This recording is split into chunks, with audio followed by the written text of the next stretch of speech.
America Iran ಮಧ್ಯೆ ಶಾಂತಿ ಒಪ್ಪಂದದ ಮಾತುಕತೆ ನಡೀತಾ ಇದೆ. ಸ್ವಿಟ್ಜರ್ಲೆಂಡ್ನಲ್ಲಿ ಮೊದಲ ಹಂತದ ಮಾತುಕತೆ ಈಗ ಮುಕ್ತಾಯವಾಗಿದೆ. ಸುಮಾರು 80 ನಿಮಿಷಗಳ ಕಾಲ ಮೊದಲ ಹಂತದ ಮಾತುಕತೆಯಾಗಿದೆ. ಅಮೆರಿಕ ಇರಾನ್ ಮಾತುಕತೆಯ ಮೊದಲ ಸುತ್ತು ಸದ್ಯಕ್ಕೆ ಮುಕ್ತಾಯವಾಗಿದೆ. ಪಾಕಿಸ್ತಾನ ಮತ್ತು ಕತಾರ್ ಮಧ್ಯಸ್ಥಿಕೆಯಲ್ಲಿ ನಡೀತಾ ಇರುವಂತಹ ಶಾಂತಿ ಮಾತುಕತೆ.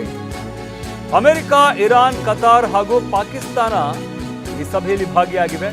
ಹಲವು ತಾಂತ್ರಿಕ ವಿಷಯಗಳ ಬಗ್ಗೆ ನಿಯೋಗ ಚರ್ಚೆಯನ್ನು ಮಾಡ್ತಾ ಇರುವಂಥದ್ದು. ಈ ವೇಳೆ ಇಸ್ರೇಲ್ ಹಿಜ್ಬುಲ್ಲಾ ಸಂಘರ್ಷದ ಬಗ್ಗೆ ಚರ್ಚೆ ಆಗಿದೆ. ಅಮೆರಿಕ ನಿಯೋಗಕ್ಕೆ ಉಪಾಧ್ಯಕ್ಷ ಜೆಡಿ ವ್ಯಾನ್ಸ್ ನೇತೃತ್ವವನ್ನು ವಹಿಸಿರುವಂಥದ್ದು. ಇರಾನ್ ನಿಯೋಗಕ್ಕೆ ಸ್ಪೀಕರ್ ಗಾಲಿಬಾಫ್ ಹಾಗೆ ಅರಾಕ್ಚಿ ಇಬ್ಬರು ಕೂಡ ನೇತೃತ್ವವನ್ನು ವಹಿಸಿದ್ದಾರೆ. ಮಾತುಕತೆ ಬಳಿಕ ಅಮೆರಿಕ ಉಪಾಧ್ಯಕ್ಷ ವ್ಯಾನ್ಸ್ ಏನಾಯಿತು ಅನ್ನೋದ್ರ ಬಗ್ಗೆ ಹೇಳಿಕೆ ನೀಡಿದ್ರು. ಮಧ್ಯಪ್ರಾಚ್ಯದಲ್ಲಿ ಸುಧಾರಣೆ ತರೋದಕ್ಕೆ ಅಮೆರಿಕ ಬಯಸುತ್ತದೆ. ಇರಾನ್ ಜೊತೆ ಶಾಂತಿ ಒಪ್ಪಂದಕ್ಕೆ ಮುಂದಾಗಿದ್ದೇವೆ. ಮಾತುಕತೆ ಬಳಿಕ ಅಮೆರಿಕ ಉಪಾಧ್ಯಕ್ಷ ಸದ್ಯಕ್ಕೆ ಸಭೆಯ ನೇತೃತ್ವ ವಹಿಸಿರುವಂತಹ ವ್ಯಾನ್ಸ್ ಹೇಳಿಕೆಯನ್ನು ನೀಡಿರುವಂಥದ್ದು. ಅಂದರೆ ಅವರು ಹೇಳ್ತಾ ಇರುವಂಥದ್ದು ಮಧ್ಯಪ್ರಾಚ್ಯದಲ್ಲಿ ಸುಧಾರಣೆ ತರೋದಕ್ಕೆ ಅಮೆರಿಕ ಬಯಸುತ್ತದೆ. ಆ ಕಾರಣದಿಂದಾಗಿ ಎಲ್ಲ ಬೆಳವಣಿಗೆ ಆಗ್ತಾ ಇದೆ ಅನ್ನೋದನ್ನು.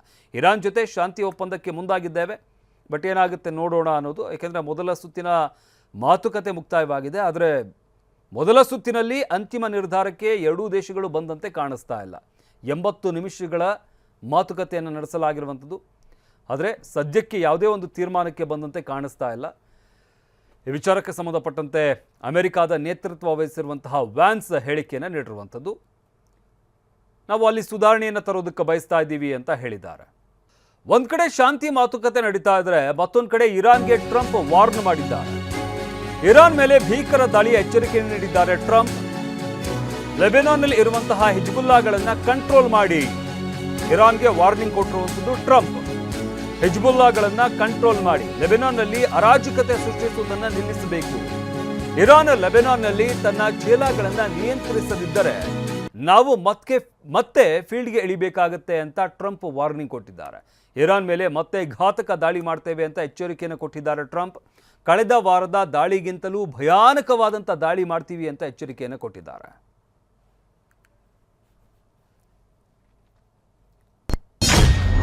ಲೆಬನಾನ್ನಲ್ಲಿ ತೊಂದರೆ ಉಂಟು ಮಾಡುತ್ತಿರುವ ಭಾರಿ ಹಣ ಪಡೆಯುವ ತಮ್ಮ ಬೆಂಬಲಿತ ಗುಂಪುಗಳಿಗೆ ಇರಾನ್ ತಕ್ಷಣವೇ ಕಡಿವಾಣ ಹಾಕಬೇಕು.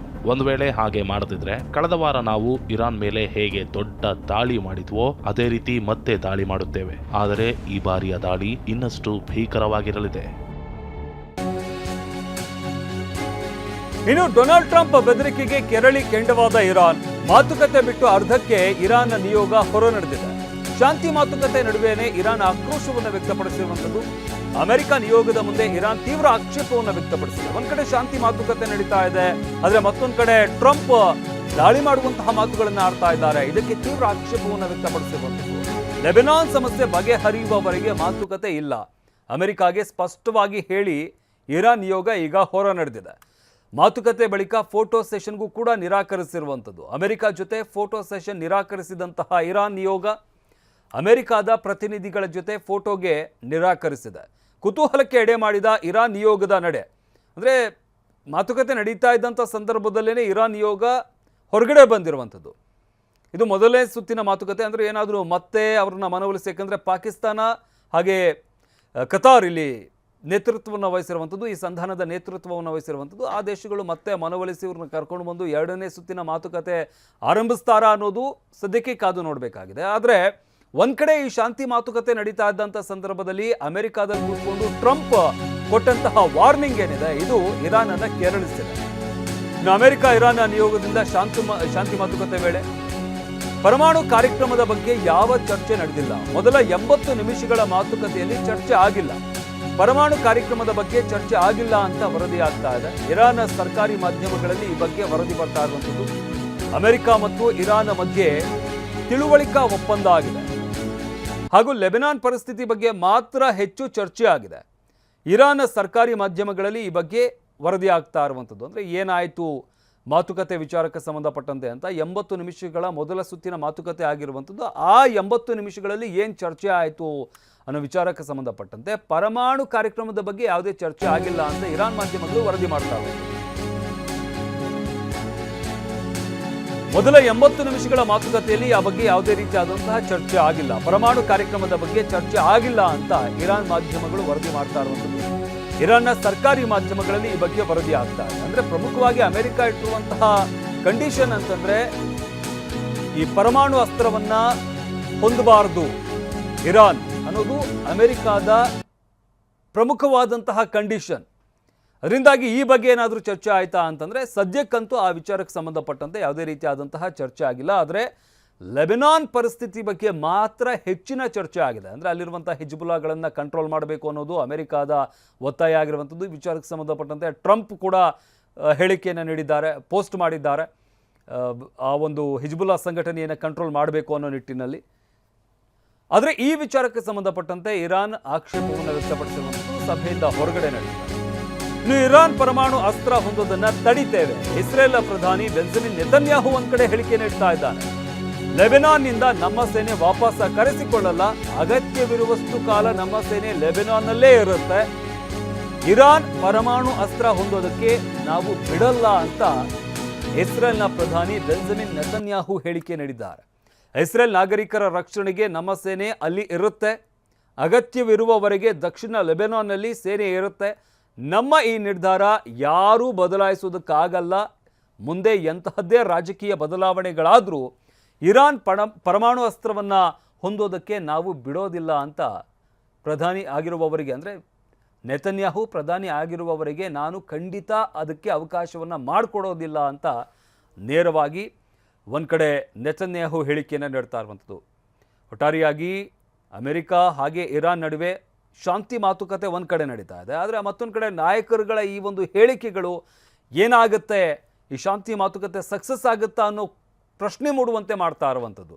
ಒಂದು ಕಡೆ ಟ್ರಂಪ್ ಹೇಳ್ತಾ ಇದ್ದಾರೆ ಲೆಬನಾನ್ನಲ್ಲಿ ಹಿಜ್ಬುಲ್ಲಾ ಸಂಘಟನೆಯ ಅವ್ರನ್ನ ಕಂಟ್ರೋಲ್ ಮಾಡಬೇಕು ಅನ್ನೋ ಒಂದು ಹೇಳಿಕೆಯನ್ನು ಟ್ರಂಪ್ ಅಮೆರಿಕಾದಲ್ಲಿ ಕೂತ್ಕೊಂಡು ಕೊಡ್ತಾ ಇದ್ದಾರೆ. ಮತ್ತೊಂದು ಕಡೆ ಇಸ್ರೇಲ್ನ ಪ್ರಧಾನಿ ಬೆಂಜಮಿನ್ ನೆತನ್ಯಾಹು ಹೇಳ್ತಾ ಇರುವಂಥದ್ದು ಇರಾನ್ ಪರಮಾಣು ಅಸ್ತ್ರವನ್ನು ಹೊಂದೋದಕ್ಕೆ ಬಿಡೋದಿಲ್ಲ, ನಾನು ಪ್ರಧಾನಿ ಆಗಿರುವವರೆಗೂ ಅದಕ್ಕೆ ಅವಕಾಶವನ್ನು ಮಾಡಿಕೊಡೋದಿಲ್ಲ, ಹಾಗೆ ಲೆಬನಾನ್ನಿಂದ ನಮ್ಮ ಸೇನೆಯನ್ನು ವಾಪಸ್ ಕರೆಸಿಕೊಳ್ಳಲ್ಲ ಅನ್ನೋದನ್ನು ಕೂಡ ಸ್ಪಷ್ಟವಾಗಿ ನೆತನ್ಯಾಹು ಹೇಳ್ತಾ ಇರುವಂಥದ್ದು. ಅಂದರೆ ಯಾರೇ ಬಂದರೂ, ಯಾವುದೇ ರಾಜಕೀಯ ಬೆಳವಣಿಗೆಗಳು ಬದಲಾದರೂ ಯಾವುದೇ ಕಾರಣಕ್ಕೂ ನಮ್ಮ ಸೇನೆಯನ್ನು ವಾಪಸ್ ಕರೆಸ್ಕೊಳ್ಳೋದಿಲ್ಲ ಅಂತ ನೆತನ್ಯಾಹು ಹೇಳ್ತಾ ಇರುವಂಥದ್ದು. ಆದರೆ ಇರಾನ್ ಇಡ್ತಾ ಇರುವಂತಹ ಬೇಡಿಕೆ ಏನು ಅಂತಂದರೆ ಪ್ರಮುಖವಾಗಿ ಇದು ಕೂಡ ಲೆಬನಾನ್ನಿಂದ ಇಸ್ರೇಲ್ ಸೇನೆ ವಾಪಸ್ ಆಗಬೇಕು, ಅಲ್ಲಿ ಆಗ್ತಾ ಇರುವಂಥ ದಾಳಿಯನ್ನು ನಿಲ್ಲಿಸಬೇಕು ಅನ್ನೋದು ಇರಾನ್ನ ಬೇಡಿಕೆ ಕೂಡ ಆಗಿರುವಂಥದ್ದು.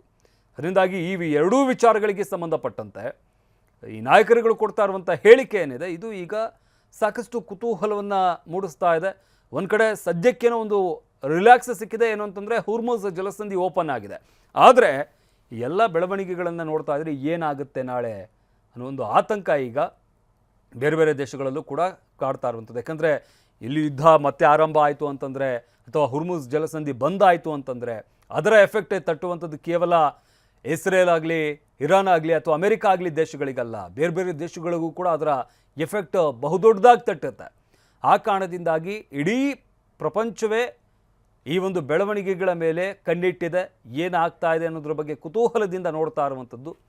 ಆದರೆ ನಾಯಕರುಗಳ ಈ ಒಂದು ಹೇಳಿಕೆ ಏನಿದೆ ಇದು ಸಾಕಷ್ಟು ಆತಂಕಕ್ಕೂ ಕೂಡ ಕಾರಣವಾಗ್ತಾ ಇರುವಂಥದ್ದು. ಏನಾಗ್ತಾ ಇದೆ, ಒಂದು ಕಡೆ ಶಾಂತಿ ಮಾತುಕತೆಗೆ ಅಂತ ಹೋಗಿರುವಂಥದ್ದು, ನಿಯೋಗ ಹೋಗಿದೆ, ಇರಾನ್ ನಿಯೋಗ ಕೂಡ ಹೋಗಿದೆ, ಅಮೆರಿಕ ನಿಯೋಗ ಕೂಡ ಅಲ್ಲೇ ಹೋಗಿದೆ, ಮಾತುಕತೆ ನಡೆಸ್ತಾ ಇದ್ದಾರೆ. ಆದರೆ ಮಾತುಕತೆ ನಡಿಬೇಕಾದಂಥ ಸಂದರ್ಭದಲ್ಲೇ ಈ ರೀತಿಯಾದಂಥ ಹೇಳಿಕೆಗಳು ಕೊಡ್ತಾ ಇರುವಂಥದ್ದು ಎಷ್ಟು ಮಟ್ಟಿಗೆ ಸರಿ ಅನ್ನೋದು ಇರಾನ್ನ ಪ್ರಶ್ನೆ ಕೂಡ ಆಗಿರುವಂಥದ್ದು.